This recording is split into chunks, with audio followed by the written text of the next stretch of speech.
as we unravel the mystery behind Muti. So Didi is a young, enthusiastic lady all the way from a village in Limpopo, Kamothapo. And she grew up surrounded by nature, loves nature, has always cherished it. Didi went to high school at Pips Polokwane College in the city of Polokwane, and now is a postgrad student studying botany at the University of Johannesburg. So at the age of 18, I was faced with the choice of what you're going to study, and I decided I want to go into the world of science. Wasn't quite sure what I actually wanted to study, but as I opened the leaflet, I saw biochemistry and botany. Not even sure what biochemistry stood for or what botany meant. All I knew was that bio meant life and chemistry is the study of chemistry. So I was like, it's going to be life chemistry. Lo and behold, I was right. Biochemistry is the study of life. So with botany, not knowing what it is and actually saying to people I study botany, botany is the study of plants. The study of plants means the growth of plants, any form of plant growth stage, how you can use plants, how plants mature, how plants have evolved. Basically, the science of plants is botany, and that's what I was interested in, the study of life. The reason why I chose to study at the University of Johannesburg is because they're the only university at that point that actually offered a double major, meaning that I can actually be exposed to biochemistry science, which I was interested in at that point in my life, and actually explore something else I had no clue. So I added botany.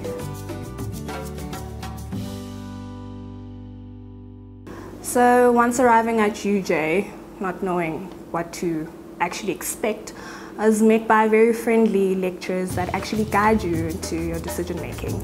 And for me to actually specialize in botany was that the environment was very welcoming and very productive. They allowed me an opportunity to actually grow my concept of research into whatever field I wanted to go into.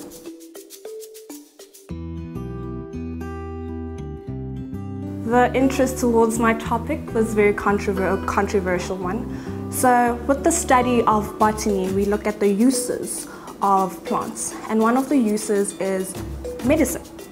But with medicine, the study of Western medicine, taking plants and actually using them for Western medicine, is a bit over-researched. But no one really knows about the use of traditional medicine and how it has influenced Western culture.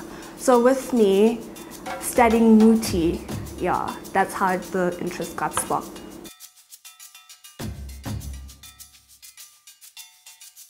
Well, I'd taken a walk, before I actually started my research, I'd taken a walk in the market, and for me it was, as an African child, for me it was just breaking the stereotype of Muti. Because once you get to the market, you're met with all these stereotypes that you've grown up knowing, all these stories and myths and legends that everybody's always told you about these places, very taboo things about them. So me engaging in that and having a science perspective to it actually grew my curiosity as to what exactly happens there. And instead of being morbidly scared, I was actually very curious to see, what do they do? What have our ancestors been teaching them to a point that I can actually experience it as self? So going into the market, as daunting as it sounds, was like an adventure for me. And I guess that's what science is. Sparking something that sparks your curiosity and you follow it through.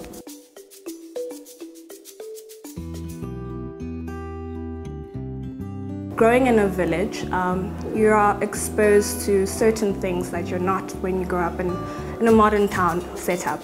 So if I take into account the fact that in the village that I grew up in,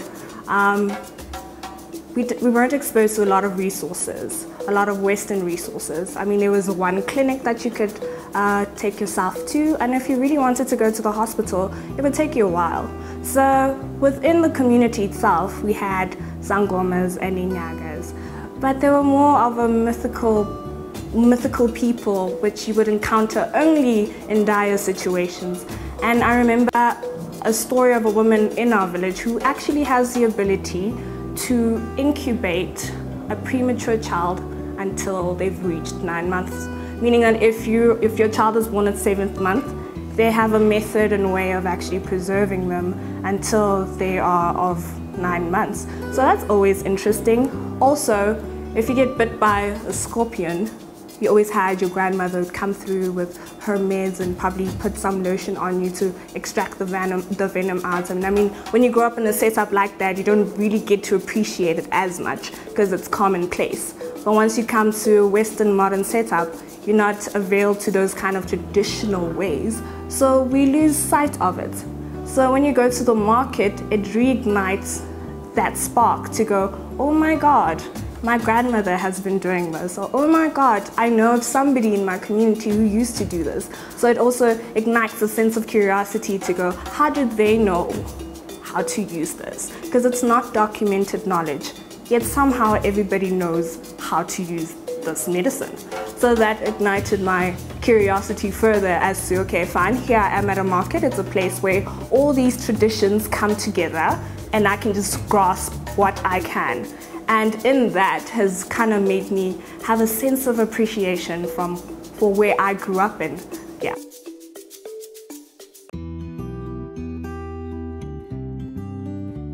If I'm going to be comparing an Inyanga and Sangoma to Western terms, I will say a Sangoma is co-equal to a practicing doctor and an Inyanga is co-equal to a practicing pharmacist. So a Sangoma has the ability to consult with you and your ancestors as a doctor would consult with you and avail your ills.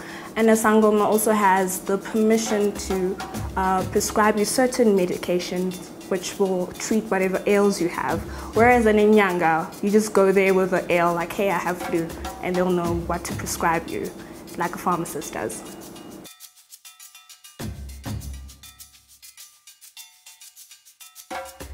From a personal point of view, my aha moment was, because I always wanted to unveil the mystery behind Muti since it's such a taboo topic, my aha moment was actually realizing, well, you know what, most Western ways are actually grown from our traditional ways. It's just that in our traditional ways, they have rhymes and riddles that come with how to and why. And if you don't study those rhymes and riddles, which is why we have sangomas, you'll never quite understand what they mean. For example, we all know that growing up in Black communities, if a child is born, you're not allowed to see the child for 3 months. And there'll be a sangoma who comes through and cleanses the place, and no other relative is supposed to come in. So I was always curious as to why that is, and through the study, I was able to actually understand that the reason why they do that has a scientific backing to it, in that they're trying to sterilize that child's environment as much as they can, and that infant has enough time to actually build up their immune system to face the world. So that's why they isolate the child for 3 months. So it's a mystical yet reasonable way of doing things. And I think that was my aha moment, the alignment of traditional medicine with Western known medicine, how they align and how one theory is aligned to another. It's the exact same thing, it's just that this one is known as mystical and taboo. The two worlds can coexist, and South Africa is a great example of how the two worlds can coexist. We are one of the only nations that actually passed a traditional health council law that actually permits traditional healers to prescribe you medicines for holistic purposes, as opposed to other countries where it's not as governmentally enforced or governmentally recognized. So we are on the way of, fusing Western and traditional medicine into one. But I think the problem with it is that most people don't want their traditional ways influenced by Western ways in a negative light. So the sense of communication between the two kind of always breaks down.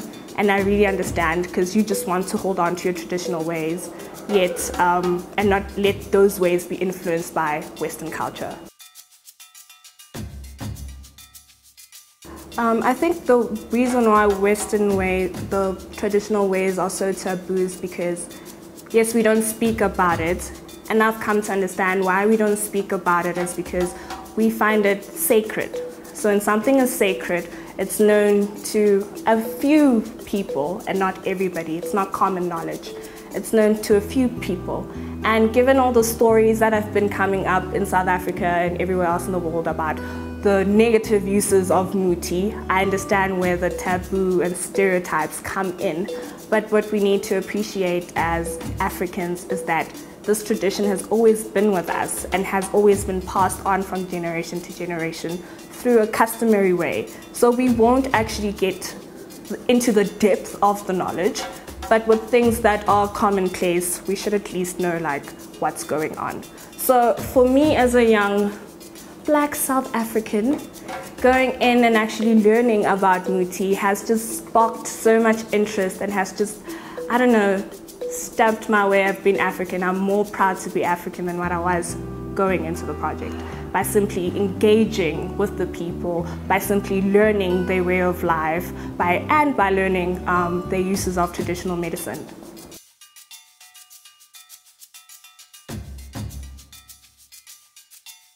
With government and the traditional health council, as I call them, as they're known, see, government has a mandate and protocols and procedures that they have to follow.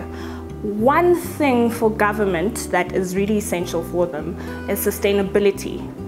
We cannot be over-harvesting our natural resources and depleting our natural resources just to maintain the market, because in 10 years' time, there will be no market. So that's government's main concern, that we are depleting our natural resources. The Traditional Health Council's main concern is that, listen, we need to maintain this healing process, this natural, holistic healing process, and we cannot be impeded by anybody, since this has been the way of life before any Western medicine has ever come and infiltrated. So the problem is that these markets nowadays have become so popular that the amount of plants and species and animals that are being traded is a bit too much. Like, instead of having 1 ton of plants coming in, now we have 10 tons of plants coming in, which does create a sense of unsustainability in the wild.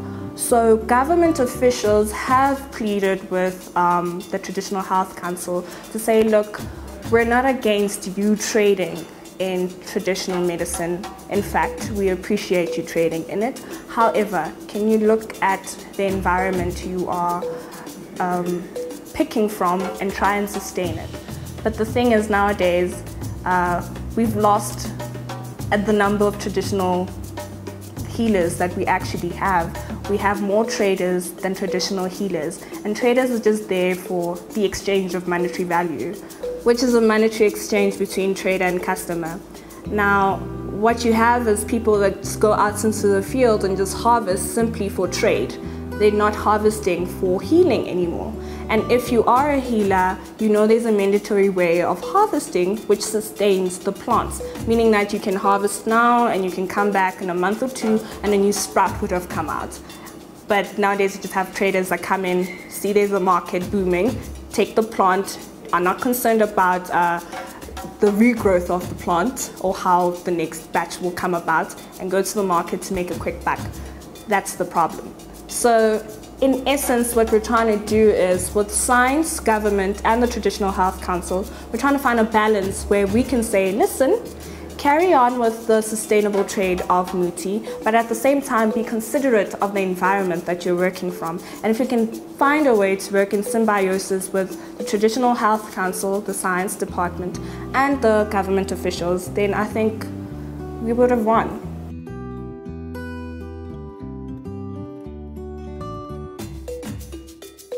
So the trader has a wide variety of plant samples that they actually sell to the customer. So what usually happens is you will go to a sangoma and consult, and the sangoma will go, well, this is your prescription. Then off you go to a trader and a nyanga, and with your prescription, the trader or the nyanga will give you what you need. So that's how it works. So the trader is simply knowledgeable of what the plant is and what the plant might do. Whereas the sangoma has in-depth knowledge of what your ails are and what your specific prescription should be. Because as a Sangoma, there are 3 levels that they consult with you. There's a physical ailment, mental ailment, and a spiritual ailment that they have to look at. That's why we call it a holistic approach, because it looks at all 3 elements, as compared to a Western doctor who just literally looks at your physical ails and prescribes you a pill and off you go.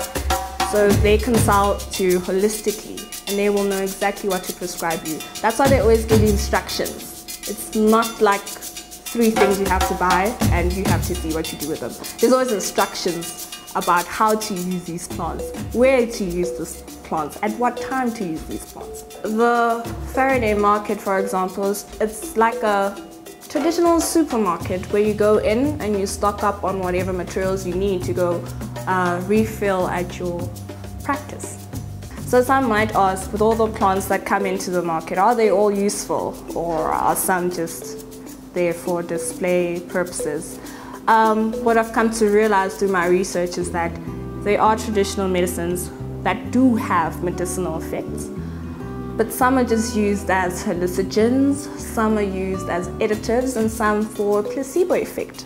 Because some people come, as we all know, some people might come with ails where you're just like, I'm not sure what's going on there, and you'll just give them a placebo.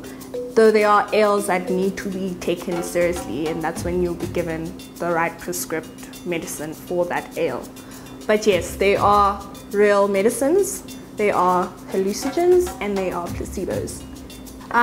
Just an example of the assortment of plants that we have. I mean, a very popular plant that everybody knows of is Begamina, which is known as a love potion, which you give to your partner so that they have desire just for you and you alone, their eyes on you.